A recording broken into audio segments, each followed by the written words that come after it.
Hi, and welcome to Getting Biblical, the show where I drink too much and talk about Bible stories. I am Matt Smith, your host, and thank you for joining us today. So this is the fourth episode. Again, really appreciate you guys continuing to listen in. I hope that you guys are entertained and enjoying it. In today's episode, we're going to go over Tamar and the case of the pseudo-incest. It's a kind of fascinating, crazy story.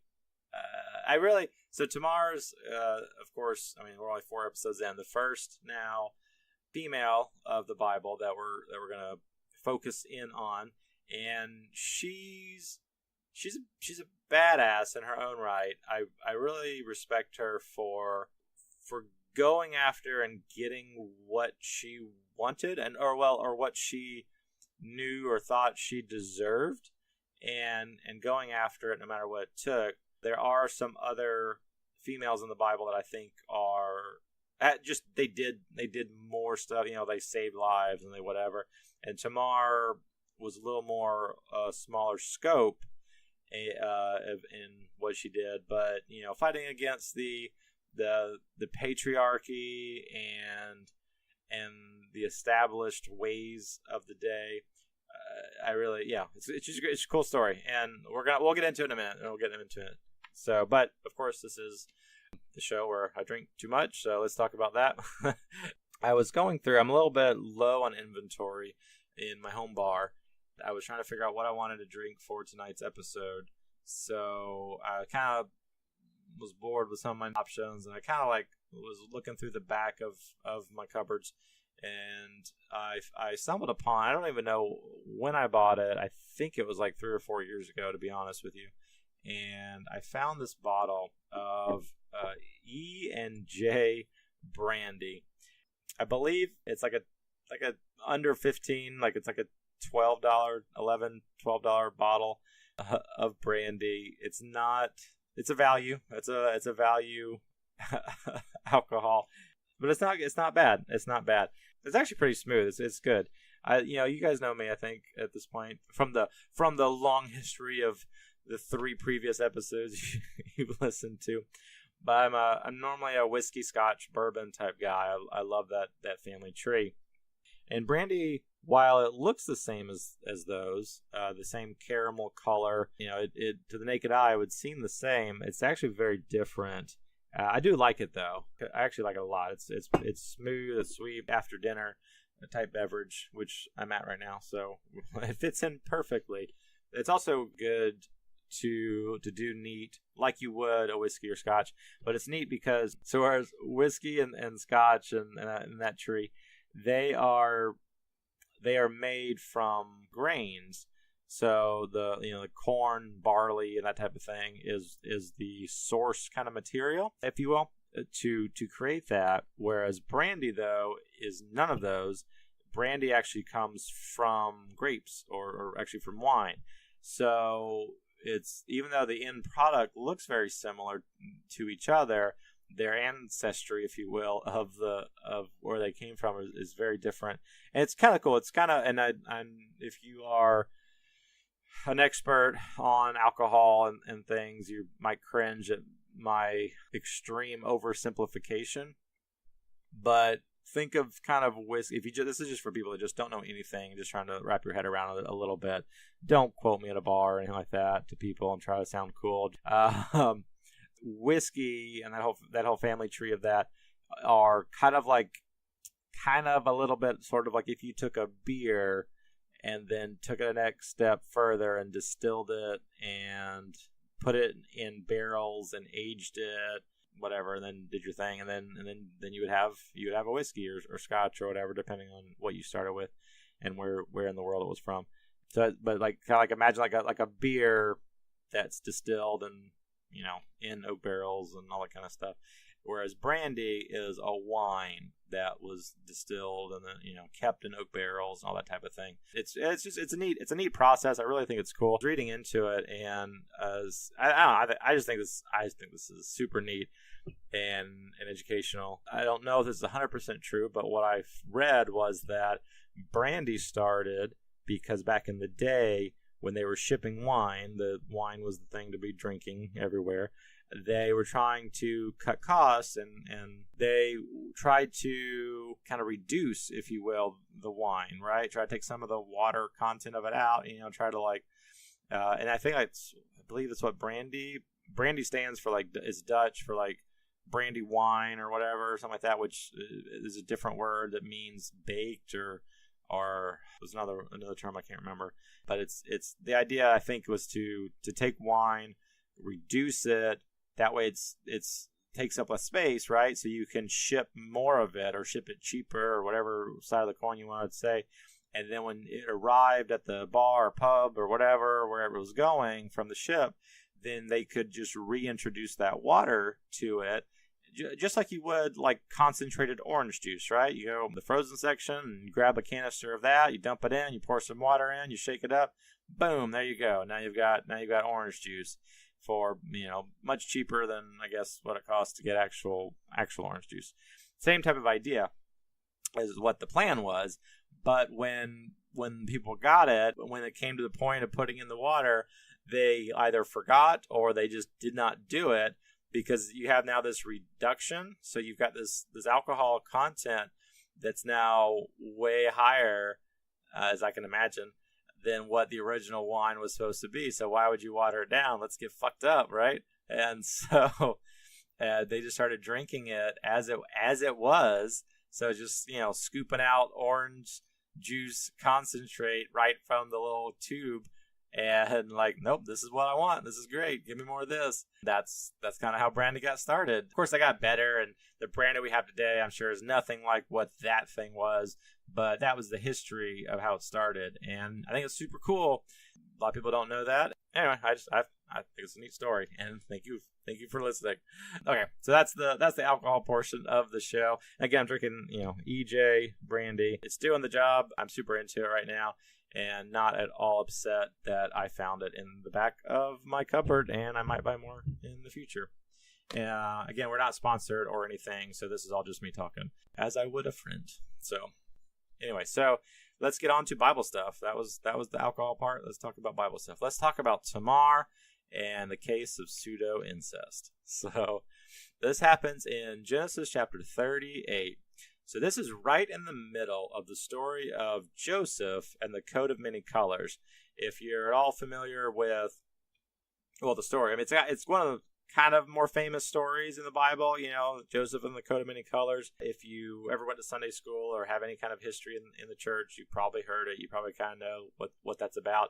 If you haven't, but you know about Broadway or know about things, there was the Technicolor Dreamcoat, I think that was what it was called. That was a big thing. That was kind of a play on the idea. I've never actually seen that, so I'm not sure. Well, I know that that's a play on Joseph and the coat of many colors. I'm not sure how. I think it was it the Osmonds? Not just the whatever. It doesn't matter. The Technicolor Dreamcoat's definitely a play on the Bible story. I don't actually know the plot of that production there to comment on it, and I just wasted a good bit of time talking about something I know nothing about. But anyway, so it's a big story in the Bible, Joseph and the coat of many colors, and his whole story, his whole lineage. I really actually can't wait to talk about all that. There's a lot of great stuff. We'll definitely be getting to that later. But this is right in the middle of it, and it's really weird because so Joseph was a couple little spoilers or little teasers for when we fully get into it. But Joseph's dad had like a bunch of kids, like a shit ton of kids. He was the favorite. And there's a part in the Joseph story where he disappears. He goes missing, and everyone thinks he's dead. His dad cries and tears his clothes. And yeah, it's a mess. And that's the end of the one chapter. And then the next chapter, Genesis 38, picks up right here with Tamar, like nothing happened. You're just kind of reading it and like, what? Wait, what? I was really into that story. What just happened? It like we've seen Tommy Wiseau's The Room. I mean, that whole movie's kind of a what is happening right now. But when Lisa's mom announces that she's got breast cancer, and you're just like, what? What's happening right now? And then it never gets talked about ever again. That's kind of that's what's happening in Genesis 38 with Tamar. It's just in the middle of a very big, important story.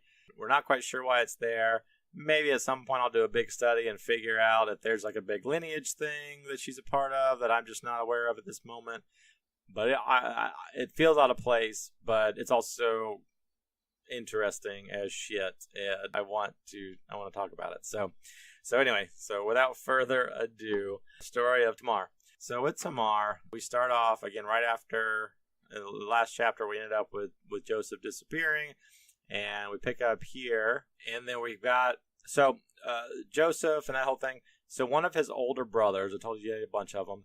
One of his older brothers is a guy named Judah. Judah was one of the better guys of his older brothers. Actually kind of went on to be pretty important in his own right. It's kind of super important, actually.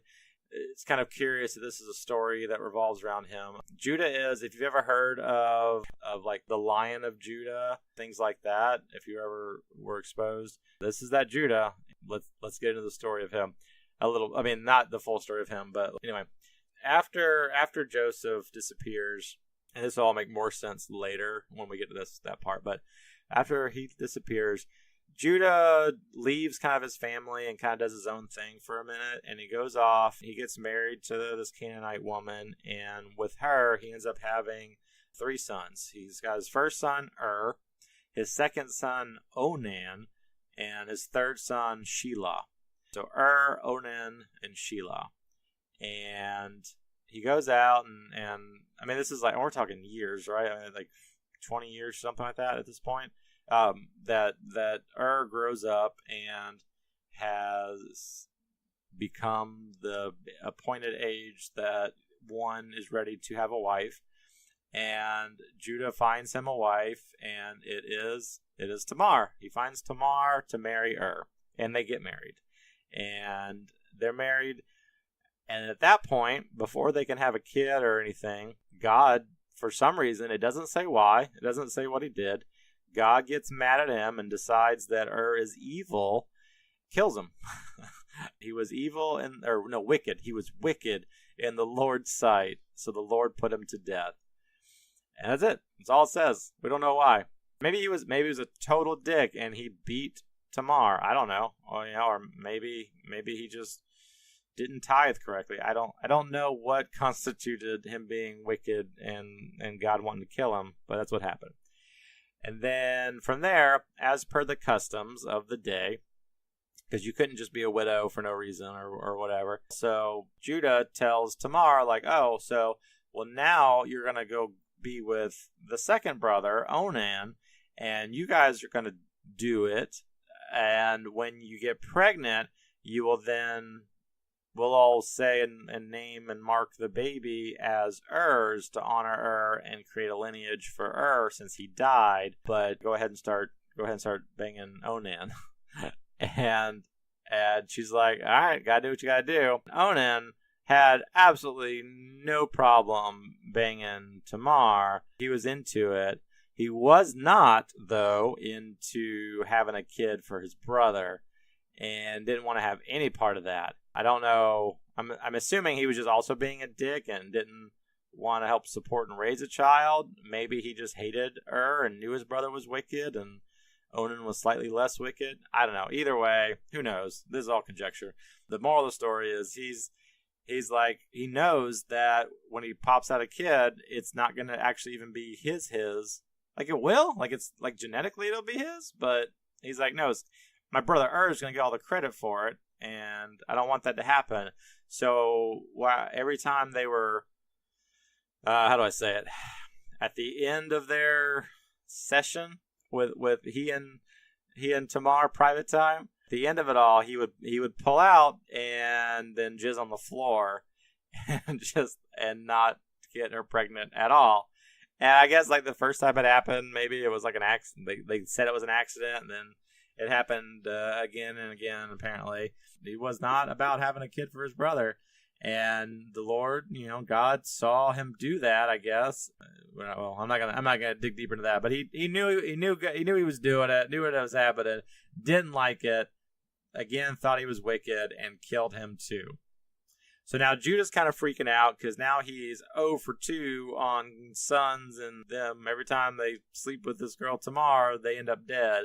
So he thinks that she's maybe the problem or whatever. She's got one son left, Shelah, and he says that Shelah's too young to be being with a girl or being a dad or a husband or anything like that. So he says, hey, Tamar, go back to your dad's house and wait there for Shelah to grow up, and then when Shelah's old enough, we'll come grab you and bring you back, and then you can be with him, and then you can have a bunch of kids, one for each of my dead sons, and we'll go from there. And she's like, all right, cool.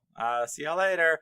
And so she goes back to her dad's house and lives there. Then fast forward some time, and unfortunately, Judah's wife passed away.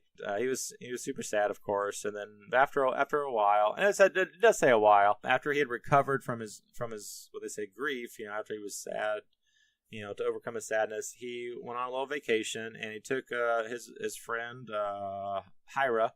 He took his friend Hira, the Adulamite. Took him with him. So they, went on like a bro vacation, a little bro trip. They went out to where the city called Timnah, where that's where they sheared his sheep.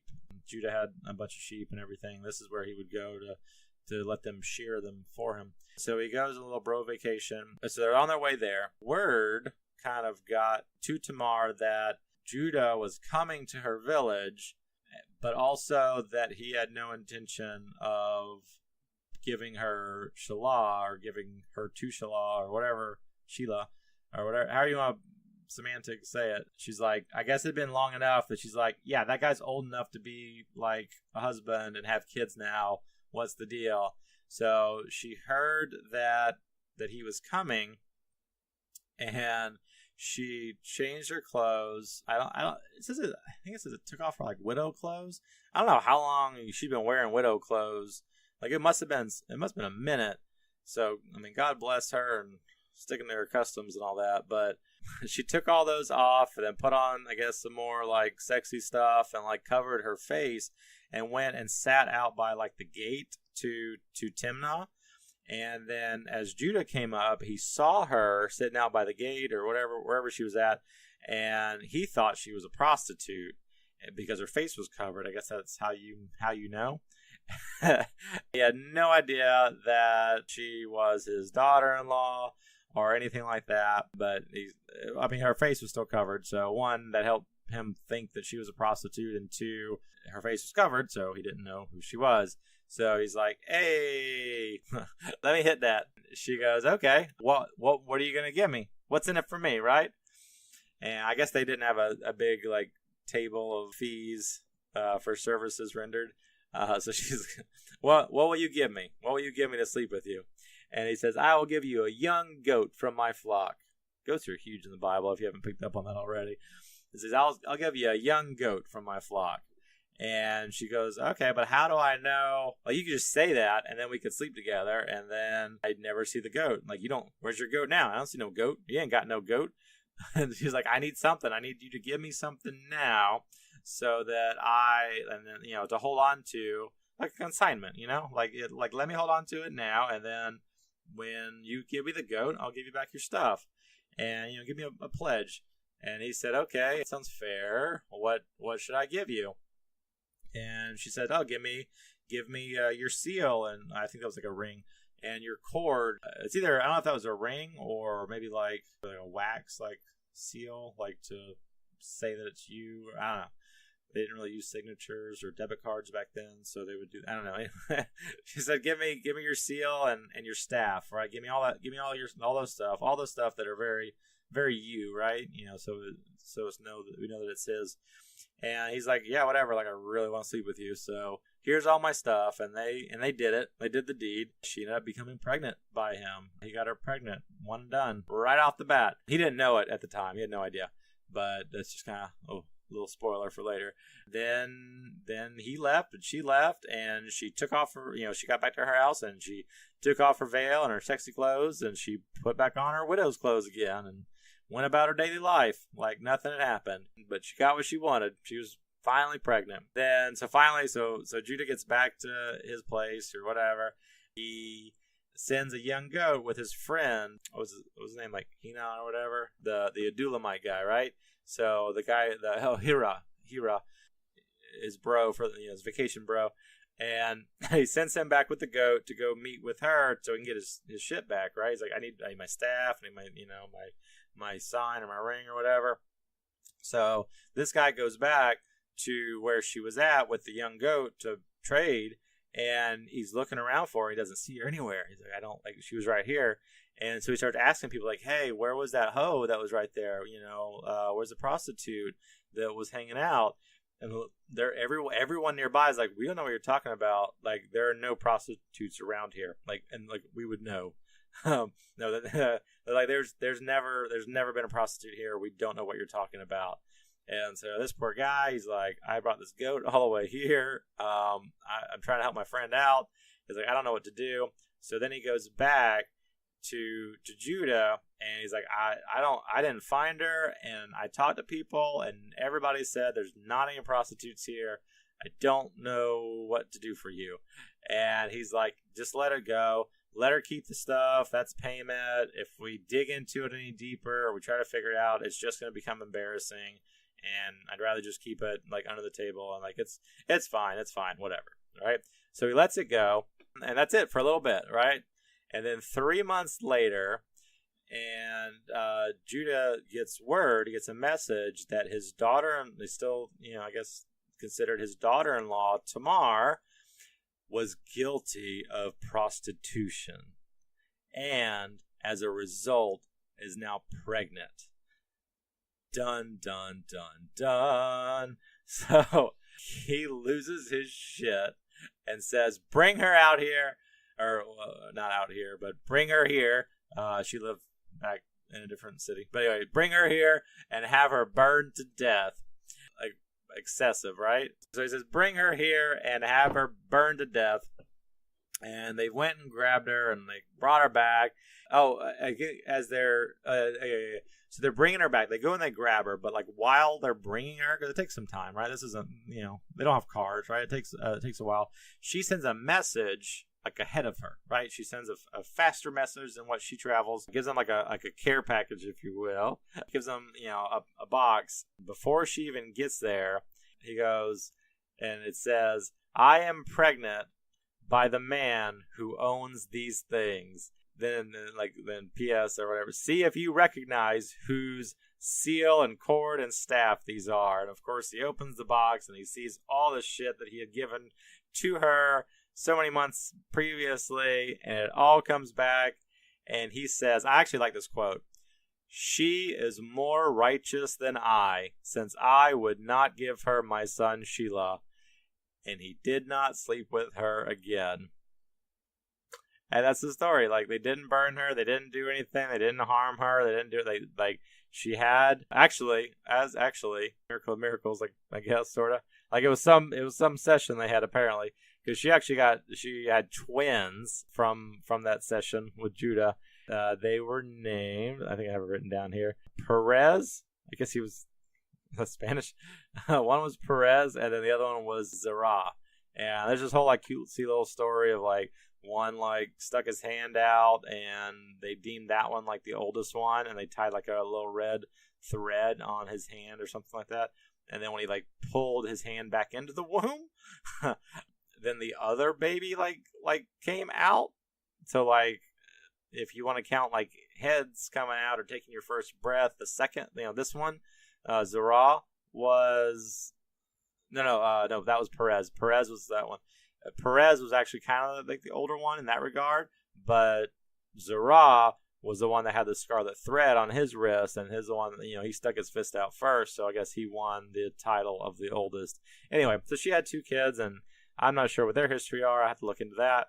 But that's the story of Tamar, who at that point had slept with 3, both the guy she married, the guy's brother, and her father-in-law, and then had twins by the father-in-law by tricking him into thinking that she was a prostitute. But she got what she wanted. She fought the patriarchy and did what she had to do. I don't 100% agree with it all, but I understand that they were different times and you got to do what you got to do. And I admire her resolve to getting what was owed to her. And that's the story of Tamar. So I think we're going to switch things up a little bit on the next episode. Next episode, we are going to go over my top 5 favorite verses out of context. I might find a shorter way to say all that. Maybe just my top 5 favorite verses. But there's some really, really fantastic one-liners in the Bible that I think a lot of people don't know about, and I think people do need to know about that won't make a whole big story in and of themselves. So that's what we're going to do next time. So come back later for my top 5 verses, and I hope you have a fantastic day, and cheers.